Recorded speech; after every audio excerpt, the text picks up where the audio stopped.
আসসালামু আলাইকুম। শাহিনুরস রেসিপিতে নতুন আরও একটি রান্নার রেসিপি দেখার জন্য সবাইকে আরও একবার ওয়েলকাম জানাচ্ছি। চলে এসেছি খুবই মজার এবং ইউনিক একটা রান্নার রেসিপি নিয়ে, পটল ভাজা। পটল ভাজা তো অনেক খেয়েছেন, তবে আমার মতো এমন যদি মশলাদার পটল ভাজা আপনি একবার বানিয়ে খান, এর স্বাদ আপনি জীবনে ভুলতে পারবেন না। মাছ মাংস রেখে আপনি এটাই খাবেন। সামনে যদি খাসির মাংসও থাকে, আপনি সেটা বাদ দিয়ে এটা দিয়েই পেট ভরে ভাত খেয়ে ফেলবেন। এত মজার হয় এটা। বানিয়ে নেওয়া খুবই সহজ আর অনেক বেশি মজাদার। তো চলুন আজকে এটা কীভাবে বানিয়েছি দেখে নেওয়া যাক। আর আপনি আমার ভিডিওতে একটা লাইক করে চ্যানেলটি সাবস্ক্রাইব করে পাশেই থাকবেন আশা করছি।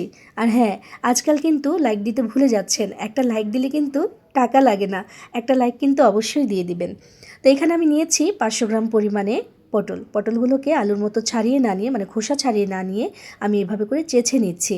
এটা নেওয়ার কারণ হচ্ছে, মানে এই রেসিপিটির ক্ষেত্রে আমার মনে হয় যে এভাবে চেঁচে নিলেই বেশি ভালো লাগে। ভাজার পরে যে উপরের অংশটা, সেটা একটু ক্রিস্পি ভাব থাকে, মানে একটু কচকচে থাকে, আমার কাছে ভালো লাগে। আপনিও চাইলে এভাবে একবার ট্রাই করে নিতে পারেন। তো এইভাবে করে চেঁচে এই উপরের অংশটা বা খোসার যে অংশটা আমি ফেলে দিলাম। এবার দুই মাথা কেটে এটাকে দুই ভাগে ভাগ করে নিচ্ছি। তারপরে ওই যে কাট লাগানো বলে না, বা আমরা লোকাল ভাষায় যেটাকে বলি যে কেচে নেওয়া, তো যে কেচে নিচ্ছি এইভাবে করে। খেয়াল রাখবেন বেশি যেন গভীরে না যায়, একটু একটু করে কাটছি শুধু। এটা এই যে কাজটি করছি, এটার কারণে দুইটা উপকার হবে। একটা হচ্ছে ভাজার সময় এই পটলটা একদম সুন্দরভাবে সেদ্ধ হয়ে যাবে, কাঁচা থাকবে না। আর একটা হচ্ছে মশলাটা ঢুকতে পারবে। তো সেই জন্য এইভাবে করে কেটে নিচ্ছি আমি।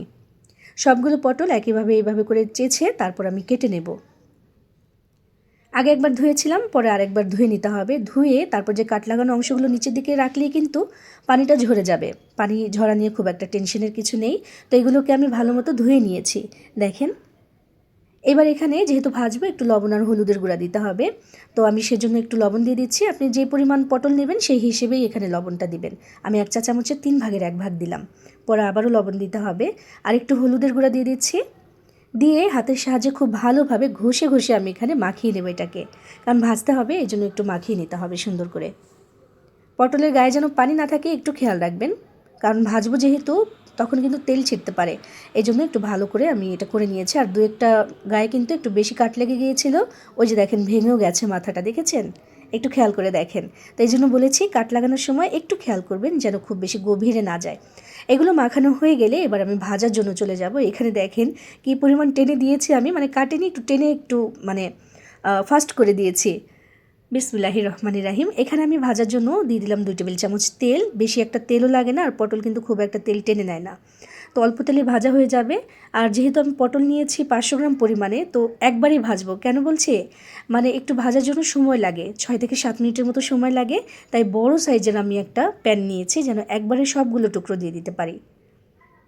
সাজিয়ে সাজিয়ে এভাবে করে দিয়ে দিচ্ছি। যে এত মজার একটা রান্না হতে পারে, সেটা আসলে আপনি বানিয়ে না খেলে বুঝতে পারবেন না কি যে মজার হয় এটা। এটা যেদিন আমি বানাই, বা আমার মা যেদিন বানায়, এটা আমি না কি করি, এটা ছাড়া আর কিছুই আমি খাই না সেদিন। আমার এত ভালো লাগে এটা।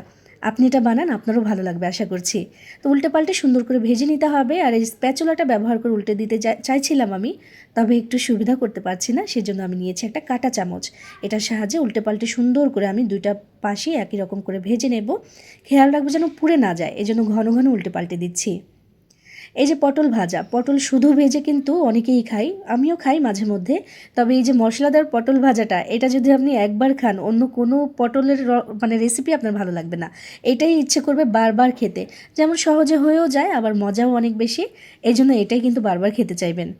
তো এই যে পটল ভাজছি, এখানে কিন্তু যা সেদ্ধ হওয়ার হবে, পরবর্তীতে মশলা দিয়ে যখন আমি আবার একটু নাড়াচাড়া করব, তখন কিন্তু সেদ্ধ হওয়ার এত বেশি সময় মানে পাবে না।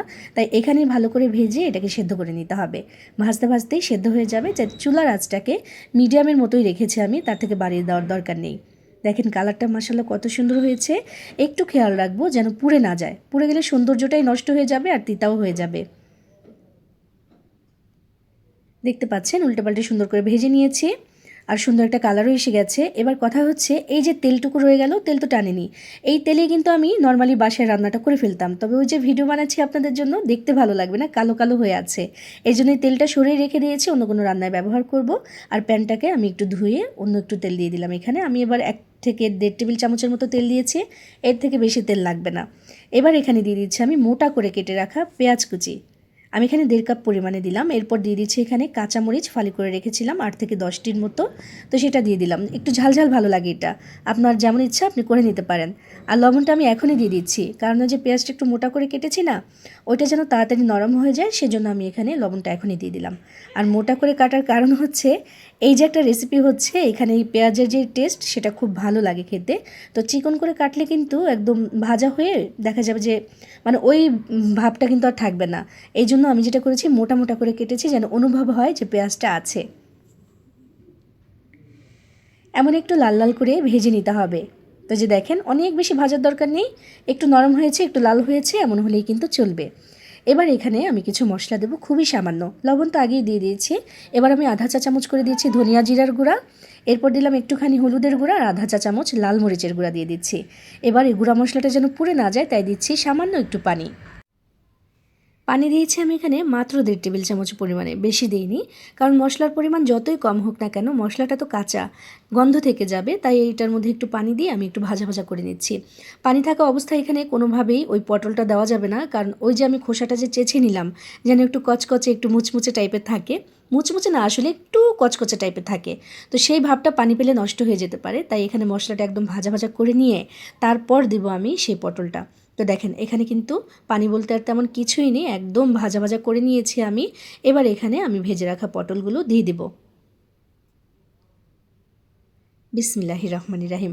পটলটা দিয়ে এবার কিছুই না, চুলার আঁচটাকে মিডিয়াম থেকে একটু কমিয়ে রেখে 2 মিনিটের মতো নাড়াচাড়া করে মিশিয়ে নেব, যেন একটু মাখো মাখো টাইপের হয়ে যায় বা লটোপটো টাইপের হয়ে যায় মশলাটার সাথে। এটাই করে নিচ্ছি এখন, আর কোনো কাজ নেই। তারপর শুধু একটু ধনেপাতা কুচি দিয়ে তারপর নামিয়ে নেব। এই যে একটা সুন্দর সুগন্ধ আমার পুরো বাড়ি ভরে গেছে। আচ্ছা, এটা তো বানিয়ে খেয়েছি, এখন যখন আবার ভয়েস ওভার করছি আমি কথা বলছি, তখন আমার এটা দেখে আবারও লোভ লেগে যাচ্ছে। এত বেশি মজার হয়েছিল যে মন চাইছে আবারও খাই। ইনশাআল্লাহ কালকে আবার বানিয়ে খাবো। এত মজার একটা রেসিপি, আপনিও চাইলে কিন্তু বানিয়ে খেতে পারেন। একবার কাউকে খাওয়ালে বারবার খেতে চাইবে।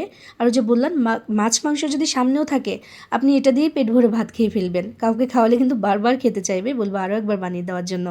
দেখেন একটু ধনেপাতা কুচি দিয়ে তারপর আমি সুন্দর করে মিশিয়ে নিলাম। এবার এটাকে চুলা থেকে নামিয়ে নেব, কারণ আমার রান্নাটা কিন্তু কমপ্লিট হয়ে গেছে। খুব একটা সময়ও লাগেনি, তবে এমন একটা ইউনিক এই রেসিপি বা এমন একটা ইউনিক পদ এটা একবার কাউকে খাওয়ালে বা নিজে খেলেও এটার স্বাদ আপনি জীবনে ভুলবেন না। আমার কথা বিশ্বাস না হলে বানিয়ে খেয়ে দেখুন, অসাধারণ হয় একটা রেসিপি। মানে পটল তো ভাজা খাওয়া হয়ই মাঝে মধ্যে, তবে এইভাবে একটু মশলাদার বানালে এটার টেস্ট কিন্তু 10 গুণ বেড়ে যায়। তো দেখেন কথা বলতে বলতে হয়ে গেছে আমার রান্নাটা। এইভাবে খেয়ে না থাকলে একদিন একটু খেয়ে দেখবেন, ভালো লাগবে আশা করছি। সবাই ভালো থাকবেন, সবার জন্য সবাই দোয়া করবেন। আল্লাহ হাফেজ।